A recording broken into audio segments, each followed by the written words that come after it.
Direct to the point विषयाला सुरुवात करू मित्रांनो. तर आपण पाहणार आहे जिओग्राफी कम एमपीसी कंबाईनचं विश्लेषण एनालिसिस, असं एकदम तुफान विश्लेषण केलेले, खूप अभ्यास केलेला, खूप मेहनत घेतलेली मित्रांनो. त्याच्यानंतर हा व्हिडिओ बनवतोय.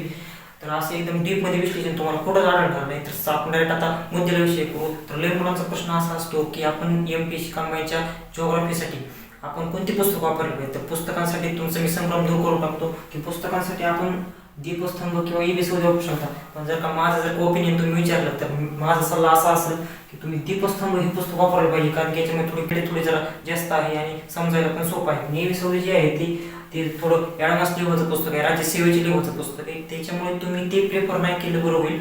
मला असं माझं वैयक्तिक असं मत आहे की तुम्ही दीपस्तंभाचं पुस्तक वापरलं तर चांगलं राहील, कारण या पुस्तकात डायग्राम वगैरे चांगले दिले आणि तुम्हाला चांगलं समजण्यासाठी मदत पण होईल. तर त्याच्यामुळं तुम्ही दीपस्तंभ किंवा ईबीसी वगैरे पुस्तक तुम्ही वापरू शकता. तर त्याच्यामध्ये काही डाऊट नाही.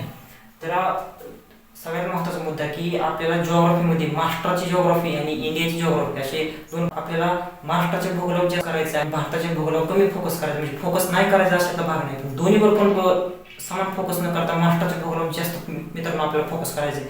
कारण की महाराष्ट्राच्या भूगोलावर जर का आपण जास्त फोकस केला तर आपल्याला जास्त मार्क पडतात. कारण की 10 पैकी जवळजवळ 6 ते 7 प्रश्न हे जे महाराष्ट्राच्या भूगोलावर असतात आणि उरलेले 3 ते 4 प्रश्न हे भारताच्या भूगोलावर असतात. त्याच्यामुळे आपल्याला महाराष्ट्राच्या भूगोलावर जास्तीत जास्त फोकस करायचं ते. आणि आपण फोकस करायचं म्हणजे काही आपण फक्त दीपस्तंभचं किंवा कोणत्याही ईबीसी सरांचं पुस्तक घेतलं की आपण लगेच वाचायला सुरुवात न करता आपण पॉईंट वाईज वाचायचं आहे की आपल्याला नेमकं वाचायचं काय आहे, कोणत्या टॉपिकवर किती प्रश्न आले, कोणत्या टॉपिक खूप महत्त्वाचं आहे आणि कोणता टॉपिक आपल्याला जास्त मार्क मिळवून देऊ शकतो. तर हे या सगळ्याचं एनालिसिस करायचं आहे मित्रांनो. त्याच्यानंतरच आपल्याला ठरवायचं काय करायचं आहे.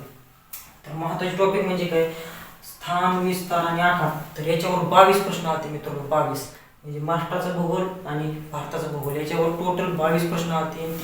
खूप सोपा टॉपिक आहे, खूप सोपा टॉपिक. हा टॉपिक फक्त मित्रांनो मन लावून केला ना तर ह्याच्या पलीकडे काही येणार नाही. खूप सोपा टॉपिक आहे, खूप सोपा. हा एक टॉपिक करायचे. प्राकृतिक भूगोल 57 प्रश्न मित्रांनो. याला मी ब्लॉक करतोय, ब्लॉक 57. नंतर लोकसंख्या हा एक टॉपिक 81. तर मित्रांनो ह्याच्यावर खूप सारे प्रश्न आले आहेत. म्हणजे प्राकृतिक भूगोल असेल, लोकसंख्या असेल तर ह्यांच्यावर म्हणजे जवळ 80 लोकसंख्या टॉपिकवर 80 प्रश्न आले आहेत. नंतर प्राकृतिक भूगोलावर 57 प्रश्न आले. तर असं एकदम महत्त्वाचे टॉपिक आहेत मित्रांनो. आणि मृदा व जलसिंचन हा जो टॉपिक आहे याच्यावर सुद्धा मित्रांनो 52 प्रश्न आले आहेत, 52. त्याच्यामुळे हे खूप महत्त्वाचे टॉपिक आहेत. आणि आर्थिक भूगोल हा पण खूप महत्त्वाचा एक टॉपिक आहे. याचे 4 प्रश्न आले. हे टॉपिक मित्रांनो तुम्ही करून घ्या किंवा पाठ करून घ्या, काही करा, पण हे टॉपिक मित्रांनो लक्षात ठेवा. तुम्ही जर का हे टॉपिक लक्षात ठेवले तर तुम्हाला ह्याचा प्रचंड फायदा होईल. पेपरमध्ये तुम्हाला 10 पैकी ॲटलिस्ट 8 तरी मार्क पडणार, म्हणजे पडणार. ॲटलिस्ट म्हणतो 10 पैकी 10 सुद्धा मार्क पडू शकतात. पण तुम्हाला तेवढं तुमची मेंटॅलिटी ठेवायची, तुम्हाला अभ्यास करायचे, ह्याच पद्धतीने अभ्यास करायचे. याच्या पलीकडे काही येत नाही जिओग्राफीमध्ये. तुम्हाला रिॲलिटी सांगतो, मी स्वतः अभ्यास केलेला आहे. मग स्वतः मी 5 वर्ष घातलेली, सगळी मेहनत केलेली. तेव्हा जाऊन तुम्हाला एनालिसिस सांगतो. असं एनालिसिस तुम्हाला प्रश्न आपण सगळं म्हणजे खूप विद्यार्थ्यांनी मला मेसेज केले की सर प्रश्न पण घ्या. तर प्रश्न पण घेणार आहे, सगळं घेणार आहे. फक्त मी तुम्हाला काय सांगितलं की एक बेसिक इन्फॉर्मेशन दिली आहे की काय करायचं आहे आणि काय आपल्याला नाही करायचं. तर याची इन्फॉर्मेशन मी दिलेली आहे. तर याच पद्धतीने मित्रांनो तुम्हाला अभ्यास करायचा आहे आणि अशाच प्रकारे तुम्हाला अभ्यास करून मार्क पडणार आहेत. तुम्हाला याच्या व्यतिरिक्त काहीही करायचं नाही. अजून 2-3 टॉपिक राहिलेले असतील, ते पण टॉपिक तुम्हाला वाचायचे. कोणताही टॉपिक स्किप करायचं नाही, कारण मेरिट खूप मित्रांनो जास्त लागतं. त्याच्यामुळे तुम्हाला टॉपिक कोणताही स्किप करायचं नाही. प्रत्येक टॉपिक तुम्हाला ॲक्युरेट करायचा आहे आणि व्यवस्थित करायचा आहे. जेणेकरून अशा पद्धतीने टॉपिक करायचा आहे जेणेकरून कोणताही प्रश्न आला, कसलाही प्रश्न आला तर चुकला नाही पाहिजे. जर चॅनलवर नवीन असाल तर चॅनलला सबस्क्राईब करून घ्या. आणि आता आपण मी इकॉनॉमिक्स वगैरे, इकॉनॉमिक्स, पॉलिटिक्स सगळ्या विषयांचं मी विश्लेषण टाकणार आहे. त्याच्यामुळे कुणी काही काळजी करायची गरज नाही. मी पॉलिटी, इकॉनॉमिक्स, जिओग्राफी म्हणजे सर्व विषयांचं, करंट अफेअर्स असेल, गणित बुद्धिमत्ता असेल, सायन्स असेल, सगळ्या विषयांचं तुम्ही कशाप्रकारे अभ्यास केला पाहिजे, कशाप्रकारे मार्क मिळवू शकता, सगळ्यांवरचं मी एनालिसिसवरचे व्हिडिओ टाकणार आहे. त्याच्यामुळं तुम्ही फक्त अभ्यास करायचा. राहिला विषय तो म्हणजे मित्रांनो नकाशाचा.